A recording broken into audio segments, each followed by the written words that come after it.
Welcome to This Week I Tell You, where I just tell you stuff. So, how's the week been? Climbing up that mountain, getting to your goals? Hey, if you're not, better shut this video down and do some planning. Just shut this video down. This video will be up on YouTube for you to see whenever. So, on to the first part of the show. I am a layout engineer, but what actually is a layout engineer? And why should you care? To understand, let's zoom out and take a look back at history. So, up until 1940s, switches were mechanically actuated. This means that they required an actual physical force to make a transition from state A to state B. Why is this important? Because switches can be used to measure or record a change in something. This something could be really anything, but perhaps the most useful case is in counting or in calculations. Now, a switch really could be anything. Um, it could be a tap which moves from open to close. It could be an electrical contact switch, the ones you see switching on your light. And Yeah, it could really be anything. So realistically speaking, you could even make a computer out of a water circuit just made out of taps and buckets maybe. But you'd quickly see how inefficient that is. Uh, there's multiple different reasons why it's not that great, namely space, the actual physical quickness of opening and closing switches, etc., etc. So in 1947, when Bell Labs constructed the first transistor, uh, you could imagine why that was such a big deal.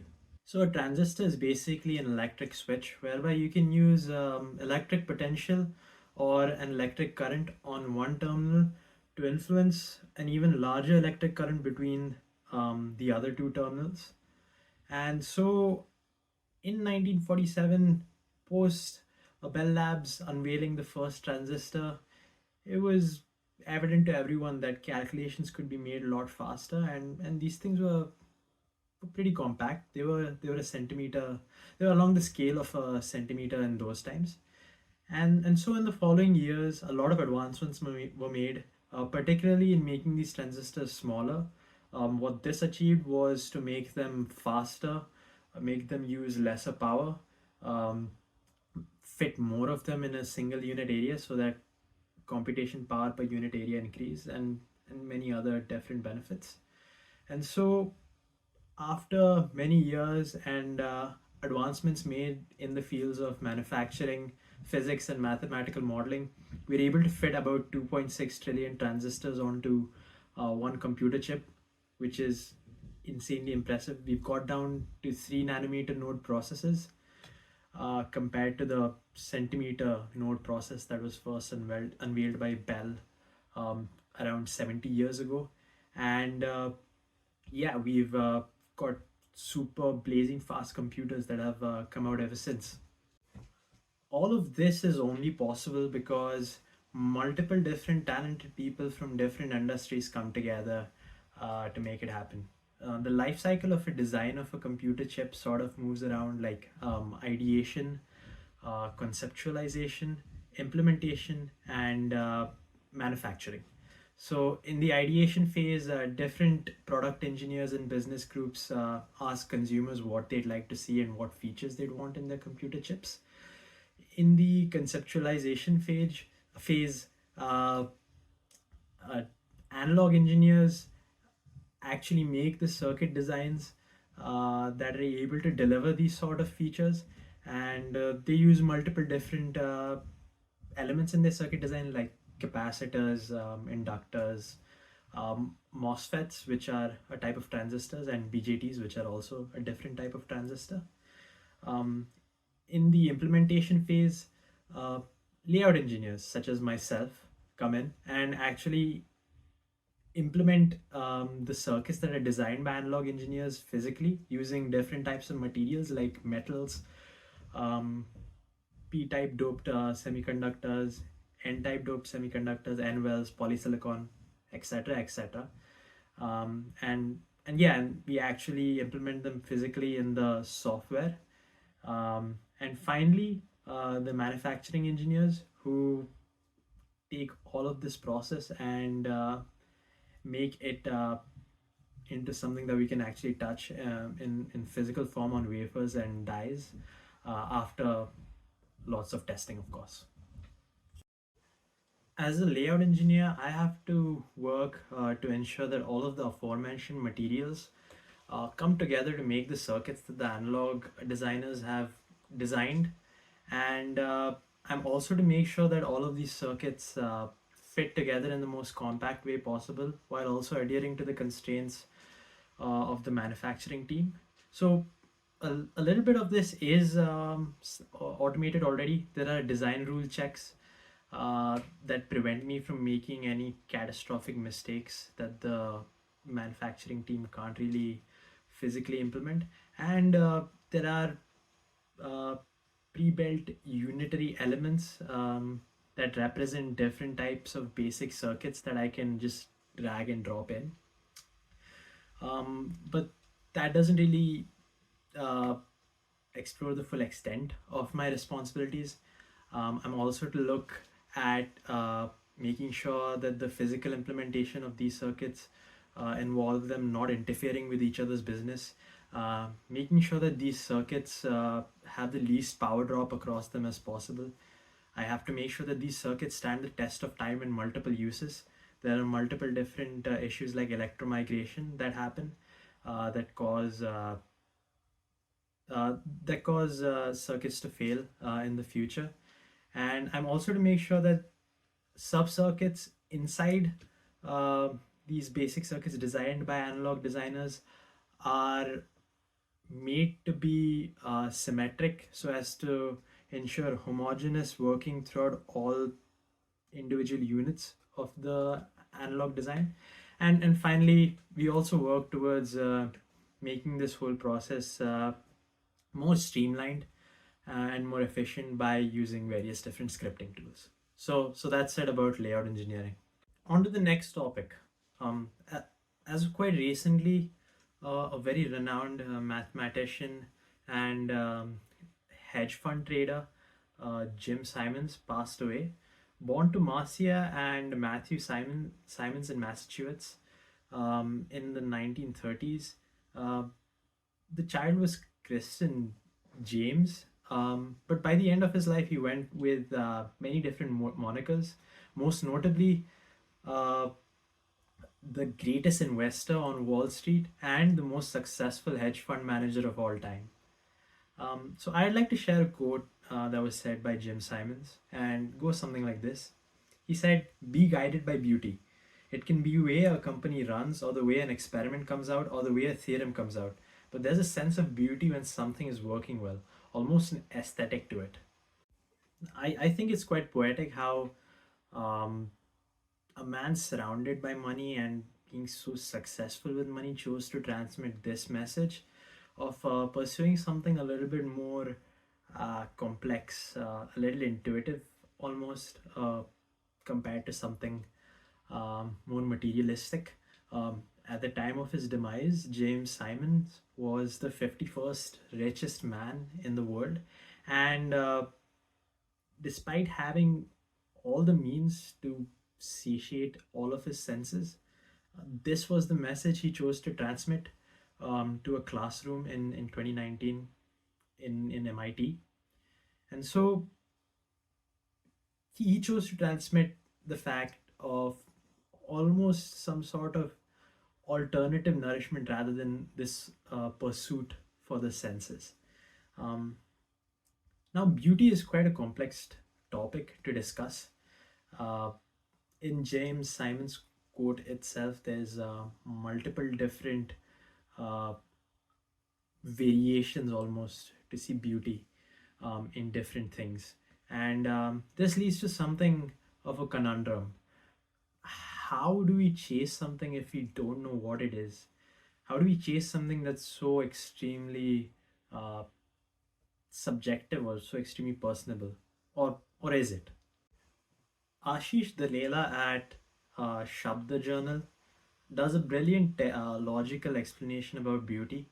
Um, it's something which I'll be using in the next part of this video. But if you can, and you really should, you should go and read the article itself. I'll put the link somewhere. All right, so you're back. So firstly, let's just establish some basics. Um, Beauty cannot be without content.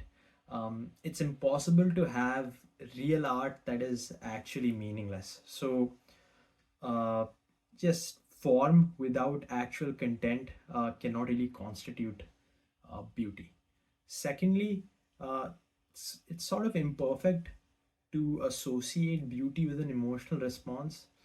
In such a case, beauty could have thousand different meanings, and it just muddies the water further. And it's not really a good lens to look at if you're trying to get to the actual meaning of beauty.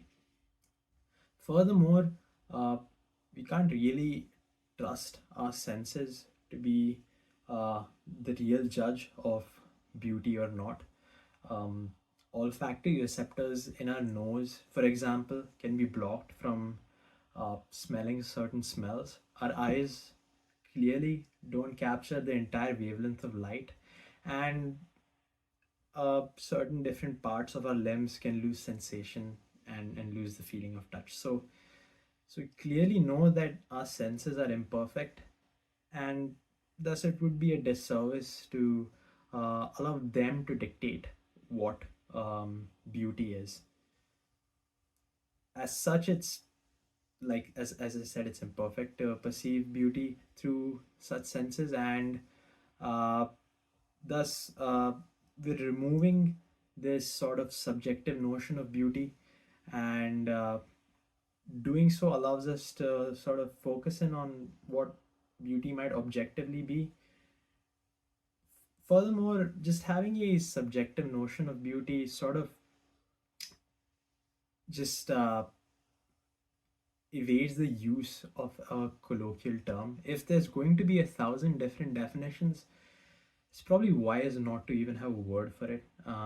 So, having stated that beauty has to be objective and not subjective, and it has to be tied to some form, then what is that form, or what is that content, or what are the characteristics of that content that encompass everything that we consider beautiful? We're presented with three options: our imagination, reality, or ideality. So clearly, not all of our imaginations are considered beautiful. The same can be said about reality. There are some aspects of reality that might be considered beautiful, but not all of it can be. Um, we're left with ideality, which I think, and of course, the author of the article that I'm referencing thinks that it fits the bill the most. And so, we arrive at this definition of beauty, which is again um, taken reference from the article and paraphrased by me, which sort of goes like: beauty is the distance of the object we're observing from its ideal state. Now, there are parts of the article that I've skimmed over and heavily paraphrased. So, if you haven't given the article a read, I'd highly encourage you to do so. But in conclusion, we should chase beauty and thus consequently ideality in our lives. It's a sentiment that's been echoed in various different forms through various different media. See, chase excellence, etc., etc.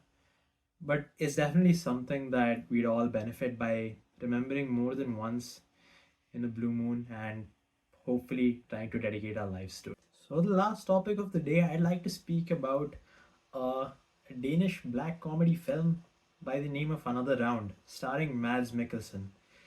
If that isn't enough of a reason to watch this movie, it's also directed by Thomas Winterberg, and the pair previously worked together on a spectacular film called The Hunt.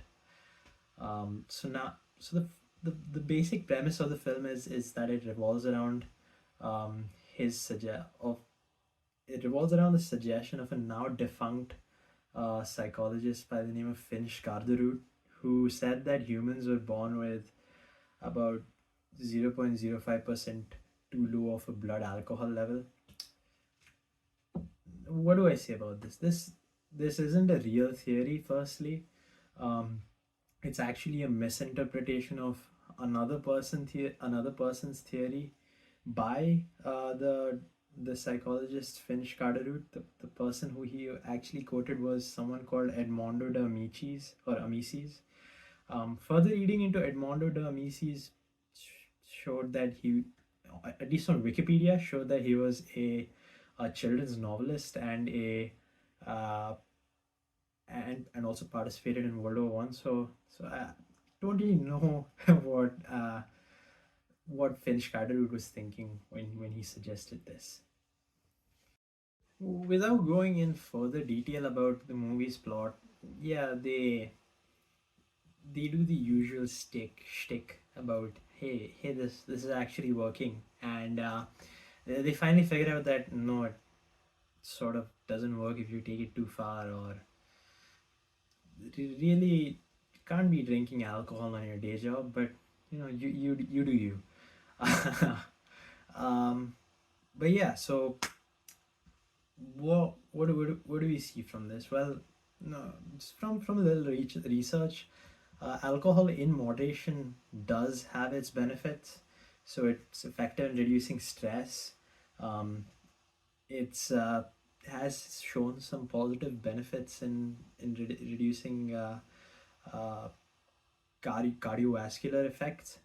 Um, and as we all know, moderate doses of alcohol have been shown to increase overall happiness and euphoria as compared to people who are heavy drinkers and people who aren't heavy drinkers.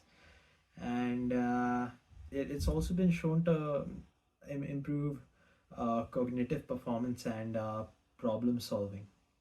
So, so do I suggest you start drinking alcohol in moderation? I'm not a doctor. You shouldn't be listening to me. Uh, but let's just do a little bit more digging here. The chemistry behind alcohol is something that you should be familiar with if you've passed the 12th grade, I think. So alcohols are defined by the presence of an hydroxyl group, the OH group in them, and in the alcohol you drink, the active component is called ethanol. Um, Basically, what ethanol does is it depresses your entire central nervous system, and basically it slows down um, your ability to interact with your senses and how fast your senses process information. So it basically lowers your ability to perceive risks, which has its own positives and negatives in different facets. So I don't need to tell you the million bad effects of drinking alcohol, but perhaps alcohol might have something that we can learn from. So by depressing our central nervous system and uh, depressing our ability to interact with our senses, it makes us do stuff that we normally not do. To put it scientifically, it makes us take risks.